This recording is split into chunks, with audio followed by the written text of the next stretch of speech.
Letters from the Vineyard. The morning air carried the rich scent of ripening grapes as Emma Harper pulled up to the gates of the Westwood Vineyards.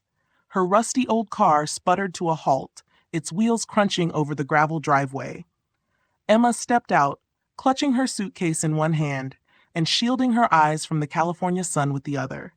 The sprawling vineyard stretched out before her, rows of lush vines blanketing the rolling hills. It was her first day as a seasonal worker, and she couldn't help but feel a mix of excitement and trepidation. A middle-aged woman approached, clipboard in hand.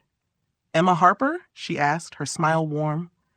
"That's me," Emma replied, shifting her suitcase nervously. "I'm Julia, the manager. Welcome to Westwood Vineyards. We're thrilled to have you." Emma followed Julia toward the workers' quarters, a cluster of quaint cottages nestled at the edge of the vineyard. As they walked, Julia explained the daily routine: long hours under the sun, grape picking, and the occasional evening tasting. "Most workers don't stay in the cottages," Julia said, gesturing toward a small mailbox on the porch of each building. "But we've found it helps build community. And who knows, maybe you'll make a friend or two." Emma smiled politely, though the thought of making friends wasn't high on her list. She had come here to escape the suffocating weight of her life in San Francisco, a dead-end job, a breakup that still stung, and the nagging feeling that she was meant for something more. Her cottage was simple but cozy, with a small bed, a wooden desk, and a window overlooking the vineyard. As she unpacked, Emma noticed a small stack of stationery and a fountain pen on the desk. A note was propped up beside them. "At Westwood, we believe in the beauty of the written word. If you feel inspired, write a letter and leave it in the mailbox. You just might get a reply." Emma laughed softly, dismissing the idea. She wasn't much of a writer, and the notion of exchanging letters with strangers felt outdated. Still, there was something charming about the gesture, a quaintness that matched the vineyard's idyllic setting. A week passed in a blur of early mornings and hard work. Emma found herself settling into the rhythm of life at the vineyard, her body adjusting to the labor and her mind quieting in the peaceful surroundings. The vines seemed endless, their green leaves rustling softly in the breeze as she and the other workers harvested the plump clusters of grapes. One evening, after a particularly grueling day, Emma returned to her cottage feeling drained but content. She sat at the desk, her gaze drifting to the stack of stationery. On a whim, she picked up the fountain pen and began to write. "To whoever finds this," she began, her words tentative. "I don't know if anyone will read this, but I feel like the vineyard has a soul. There's a kind of magic in the way the sun hits the vines, the way the air smells like possibility. Maybe I'm imagining it, but being here makes me feel alive in a way I haven't in years." She signed it simply, "Emma," and slipped the letter into the mailbox before heading to bed. The next morning, Emma nearly forgot about the letter as she joined the others in the vineyard. But when she returned to her cottage that evening, a folded piece of paper sat in her mailbox. Intrigued, she unfolded it to find a reply written in neat, careful handwriting. "Dear Emma, I know what you mean about the vineyard. It has a way of quieting the noise in your head, doesn't it? Sometimes I think the vines are like old friends, standing silently by as we pour our hearts into this place. It's nice to know someone else feels the same." It was signed, Luke. Emma felt a small thrill as she reread the letter. She hadn't expected a response, let alone one that resonated so deeply. That night she wrote back, "You're right. The vineyard does feel like a friend, or maybe a confidant. I don't know much about you, but it's nice to feel connected to someone through words. It's funny how writing makes everything feel more honest, doesn't it?" She hesitated before adding, "What brought you here?" Emma left the letter in the mailbox and returned to bed, a strange sense of anticipation keeping her awake. Over the following days, the letters became a constant in Emma's life. Every evening, she would find a new note from Luke waiting for her. His replies were thoughtful and warm, revealing snippets of his life. How he had grown up in a small town, how he had come to the vineyard searching for simplicity, how he felt like he was finally breathing after years of feeling stifled. Emma shared her own struggles, the job that had drained her, the heartbreak that had led her to question everything, and the quiet yearning for something more meaningful. Through their letters, they began to build a bond that felt both fragile and profound. Though they had never met face to face, Emma felt as though she knew Luke better than anyone she had ever known.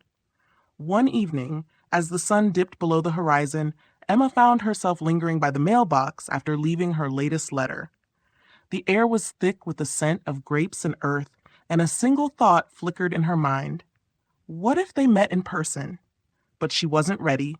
Not yet. For now, the letters were enough. The sun hung low in the sky, casting long shadows over the vineyard, as Emma made her way back to her cottage. Her muscles ached from another day of work, but her heart hummed with anticipation. The letters from Luke had become a daily ritual, one that gave her a sense of comfort and excitement she hadn't felt in years. As she reached her mailbox, she noticed a folded piece of paper resting inside. A smile tugged at her lips as she pulled it out and carefully unfolded it. Dear Emma, I've been thinking about your question. What brought me here? Honestly, I don't know if I have a perfect answer. I guess I was tired of the noise, the busyness of life back home. I wanted to find a place where I could breathe, where things felt real again. This vineyard has a way of grounding me, like it's teaching me how to listen to myself. Your letters remind me of that, too. There's something raw and honest in the way you write. It's funny, isn't it? We've never met, but I feel like I know you better than most people I've spent years with. Have you ever felt that kind of connection before? Or am I just imagining it? Yours, Luke? Emma sat down on the porch steps, the letter trembling slightly in her hands. His words struck a chord deep within her. She had felt that connection too, though she hadn't dared to admit it to herself until now. The way Luke described his thoughts, his emotions, it was as if he were putting words to the feelings she couldn't quite articulate. Without hesitation, she grabbed her pen and a sheet of stationery from the small desk inside. Dear Luke, you're not imagining it. I feel it too. I don't know how it's possible, but through these letters, I've started to understand parts of myself I've been avoiding for years. Writing to you feels safe. Like I can finally be honest without fear of judgment. You asked if I've ever felt this kind of connection before. The truth is, I don't think I have. It's terrifying, isn't it? To open yourself up to someone you've never even met? And yet, I can't seem to stop. I think this vineyard is magical, but maybe it's not just the vineyard. Maybe it's you. Yours, Emma. She hesitated before signing her name, her heart pounding as she reread the words. Was she being too forward? Too vulnerable? But something about this exchange felt different. Luke felt different. She slipped the letter into the mailbox and lingered for a moment, her fingers brushing the cool metal before retreating inside. The next day, the routine continued. Work in the vineyard under the blazing sun, lunch in the shade of the barn, and the rhythmic snipping of grape clusters filling the air. But Emma's thoughts were far from her work. She found herself wondering about Luke. What did he look like? Had they crossed paths in the vineyard without realizing it? Her curiosity grew with every letter. In his replies, Luke spoke of his favorite moments at the vineyard, watching the sunrise over the hills, the satisfaction of a hard day's work, and the simple joy of savoring freshly picked grapes. It's strange, one letter read. I came here to escape, but now I feel like I've found something. Or maybe someone. Do you ever feel like life has a way of bringing you to exactly where you need to be, even if you don't know why? Emma found herself clutching his letters to her chest at night, rereading them under the soft glow of the lamp on her bedside table. She began to notice little things she hadn't before. The way the air smelled sweeter in the evenings, the way the vines seemed to sway gently in the breeze, as if sharing her secret. One evening, after another exchange of letters, Emma found herself standing at the edge of the vineyard, watching the sun dip below the horizon. The sky was a canvas of oranges and purples, the air thick with the scent of earth and grapes. She clutched Luke's latest letter in her hand. It was simple, yet it carried an unmistakable weight. Dear Emma, sometimes I wonder what it would be like to meet you. Would you recognize me? Would I recognize you? There's something comforting about the anonymity of our letters, but I can't help wondering if there's more to this than words on a page. If you're willing, meet me at the old oak tree near the southern edge of the vineyard tomorrow evening at sunset. If you don't come, I'll understand. I don't want to ruin what we have, but if you do, I'll be waiting. Yours, Luke. Emma's breath caught as she read and reread the letter. Her heart raced with anticipation and fear. Meeting Luke would change everything. No more mystery, no more safety behind the written word. What if the connection they shared didn't translate to real life? But as she stood there, the gentle rustling of the vines seemed to whisper encouragement. She folded the letter carefully, holding it to her chest as she gazed out over the vineyard. She made her decision. The next day passed in a haze. Emma's hands moved mechanically as she worked, her mind focused solely on the meeting. The hours ticked by slowly, until finally the sun began to dip lower in the sky. Dressed in her simplest clothes, Emma made her way to the southern edge of the vineyard, her heart pounding with every step. The old oak tree loomed ahead, its gnarled branches stretching skyward like an ancient guardian. And there, standing beneath its shade, was Luke. Emma stopped a few steps away from the old oak tree, her breath catching in her throat. There he was, Luke.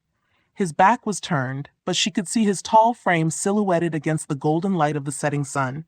His hands were in his pockets, and his head tilted slightly as though he were lost in thought. Luke? She called softly, her voice trembling. He turned slowly, and when their eyes met, Emma felt a rush of warmth flood her chest. He was younger than she'd imagined, with sandy brown hair that curled slightly at the ends and eyes the color of the vineyard's green leaves. His face broke into a soft smile, one that held the same kindness and depth she had come to know through his letters. Emma, he said, his voice gentle, as though her name were something precious. For a moment, neither of them spoke. They simply stood there, the space between them charged with unspoken words. Emma clutched the last letter in her hand, her fingers trembling slightly. I wasn't sure you'd come, Luke admitted, taking a cautious step toward her. Emma managed a small laugh. Neither was I. The silence stretched again, but it wasn't uncomfortable. It was heavy with possibility, with the weight of the bond they had formed through their letters. You're not what I expected, she said finally, the corners of her lips twitching upward. Luke raised an eyebrow, a playful glint in his eyes. Oh, what were you expecting? I'm not sure, Emma replied honestly. But somehow, you're exactly right. Luke chuckled, and the sound was warm and easy, like the first sip of wine on a cool evening. I could say the same about you. They both laughed then, the tension breaking as they began to talk. Luke gestured toward a blanket spread beneath the oak tree, where a small picnic basket sat waiting. I thought if you did come, we could share a meal, he said, his voice hopeful. Emma's heart softened at the thoughtfulness of the gesture. That sounds perfect. They sat beneath the sprawling branches, the vineyard stretching out around them like an endless sea of green. The golden light of sunset bathed everything in a soft glow, and the scent of earth and grapes filled the air. As they shared the simple meal, fresh bread, cheese, and a bottle of the vineyard's own wine, they talked about everything and nothing. Luke told her about his small hometown in Oregon, how he had grown up surrounded by forests and rivers, but had always dreamed of seeing more of the world. Emma shared stories of her life in San Francisco, her struggles to find meaning in a corporate job that left her feeling empty, and the heartbreak that had driven her to the vineyard. I was lost, she admitted, her voice quiet. I didn't know what I was looking for when I came here, but these past few weeks, through your letters, I feel like I found something. Or maybe someone. Luke's gaze softened, and he reached out to take her hand. His touch was warm, grounding. I felt the same way, he said. I came here running from something, but meeting you, well, writing to you, made me realize I wasn't just running. I was searching, and I think I found what I was looking for. Emma's cheeks flushed, but she didn't pull away. The connection they had forged through their letters was more than just words. It was real, tangible. As the last rays of sunlight faded and the first stars appeared in the sky, Luke pulled a small envelope from his pocket. What's that? Emma asked, tilting her head curiously. It's the last letter I wrote, Luke said, a sheepish smile on his face. I wasn't sure if you'd come, so I brought it with me.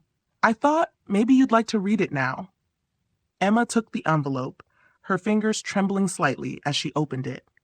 The handwriting was unmistakably his, neat and deliberate.